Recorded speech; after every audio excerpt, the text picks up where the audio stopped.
Hey guys, Random Fire 50 here, and I am finally back with a new video. This time I'm showcasing a mono fighting type team.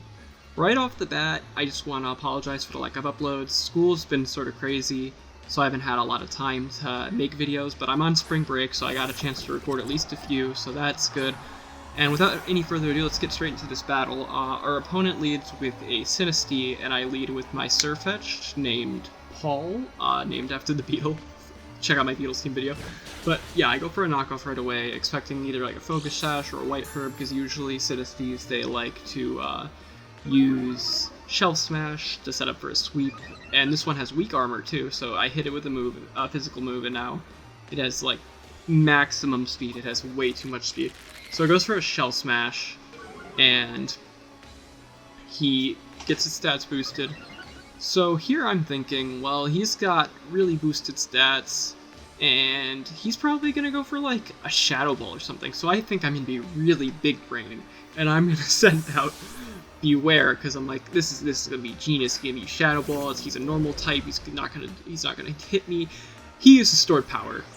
It's an Oko. I have an Assault Vest on this Beware. Beware didn't stand a chance even with that Assault Vest, and Beware goes down, Beware gets sacked right off the bat, so that's really unfortunate, and it sucks that Beware goes down like that.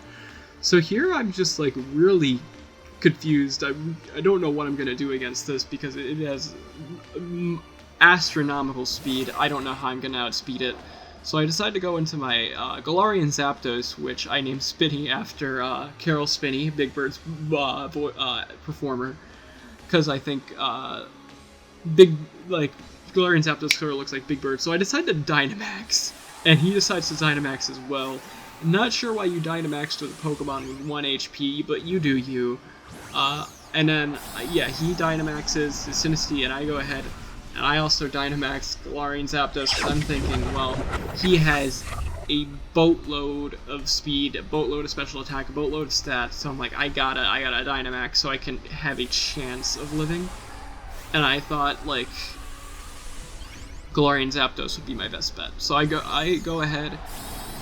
Galarian Zapdos is Dynamax. I think we went to do max Airstream just so we could get a speed boost, so maybe we could get some momentum going. I don't think that exactly works out, but here I think it's actually really interesting. So he's going to go for a max Mindstorm, which I think actually might have been less powerful than his store power if he just went for that. I think, maybe with the calculations, I'd have to look it up. But anyway, I'm able to live the hit, and I'm able to finish off the Sirfetch'd, which was a really big threat. It already took out one of my Pokemon effortlessly that had an Assault Vest on it. So we are able to get that KO, and we're able to get a speed boost. So we're not in a terrible position. He still has a KO up on us, and Zapdos is in pretty bad shape. But we're not doing terribly. We're not in a terrible position at this point in the battle. Alright, if you're wondering why there was a cut there, the opponent took a long time to choose to move, so I cut it just so it flowed better, and there's less timing, and there was a lot of air time. So he goes out into a Dragonite, and I decide to max Airstream into it, because that's the most damage I could possibly get off with the moves I have at my disposal. So I go for a max Airstream, and he goes for an Iron Head, killing off our Galarian Zapdos. So yeah, he still has a KO up on us. He didn't have a KO up on us before.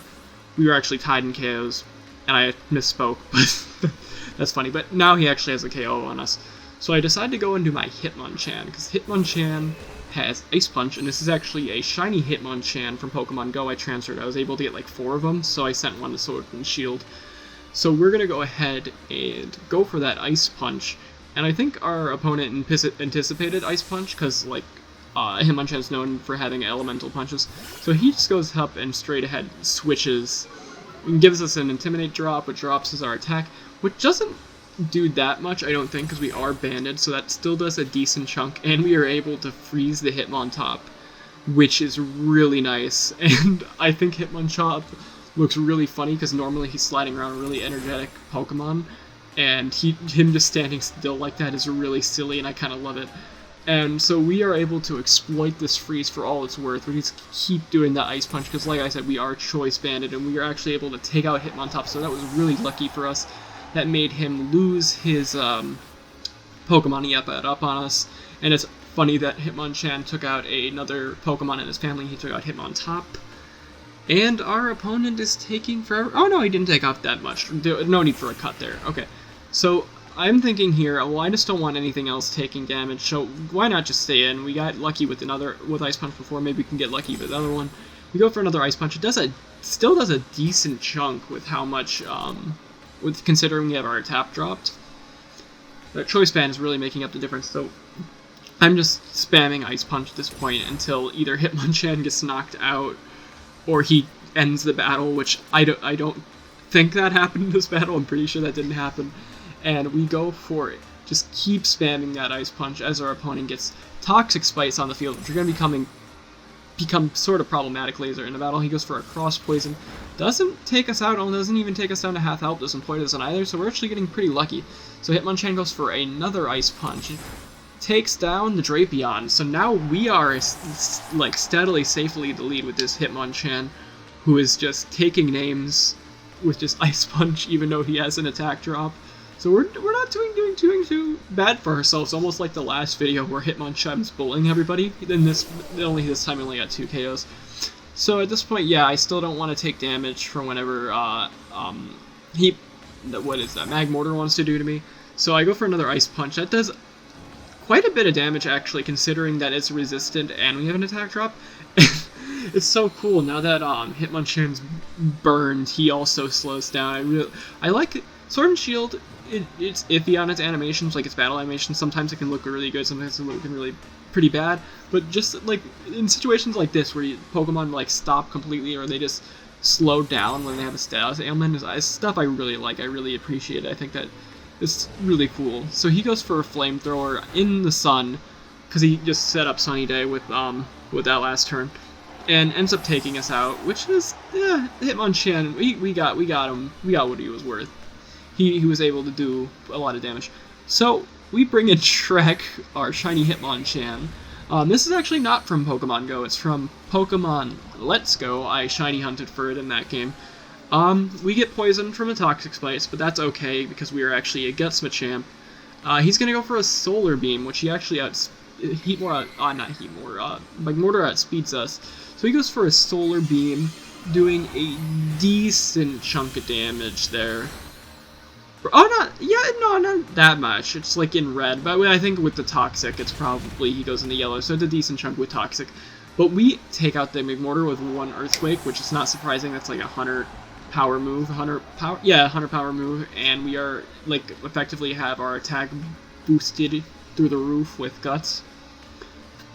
So it goes into Dragonite, which we're not too afraid of at this point. Its multi-scale is gone since we were able to damage it earlier. We go for a knockoff and do another decent chunk, and then we get rid of the weakness policy too, which makes Dragonite even less of a threat, because a lot of times Dragonites, what they do is they rely on multi-scale weakness policy.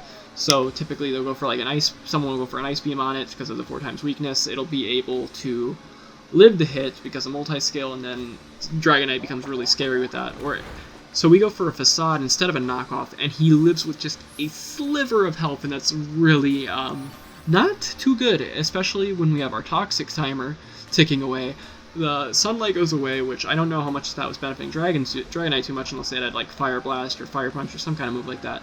So we are hurt by the poison again, and we just go for another Facade, hoping we can finally take out this Dragonite, and we are able to do just enough damage to finally do that. Dragonite goes down, and we only have 1 more Pokemon to worry about. Toxic Timer is taking Shrek away and actually knocks out Shrek. Shrek died to toxicity, who would have thought? Now, I only have 2 Pokemon left at this point. I have Grapple Locked, and I have Paw left from the beginning of battle.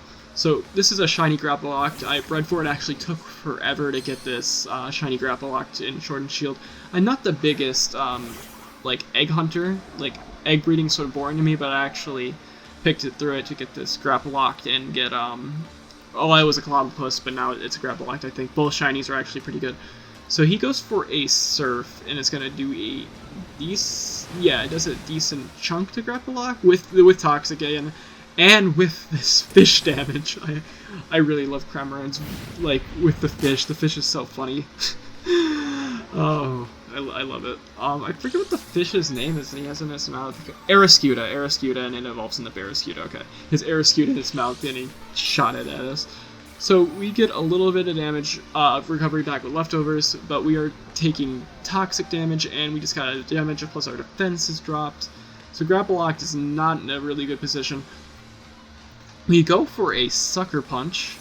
I was hoping to take it out, but Cramorant's just able to hold on there. Now that our defense is lowered, Cramorant can take advantage of that and go for a Drill Peck, which is now physical damage instead of special with Surf, and he's able to take out Grapple Locked. Honestly, I think he probably would have took out Grapple Locked as the Surf with the combination of like the fish ability. I forget what the fish ability is called. I think it's called Swallow or something like that. It's like it's an ability. I forget what the name is. So we are in here. If he can go for another Drill Peck, but we are. Yeah, he goes for another Drill Peck, and I'm getting kind of nervous here. But we are actually able to hold on with quite a bit of health actually, and we are able to go for a Brave Bird into the Cramorant, finishing off the battle, and we are able to secure that W. And that's gonna be at the end of the video. So if you enjoyed it, why don't you go ahead and drop it a like, subscribe for more content, ring that notification bell so you're notified every single time I upload, and leave a comment telling me what you thought of the video. And as always guys, have a great day.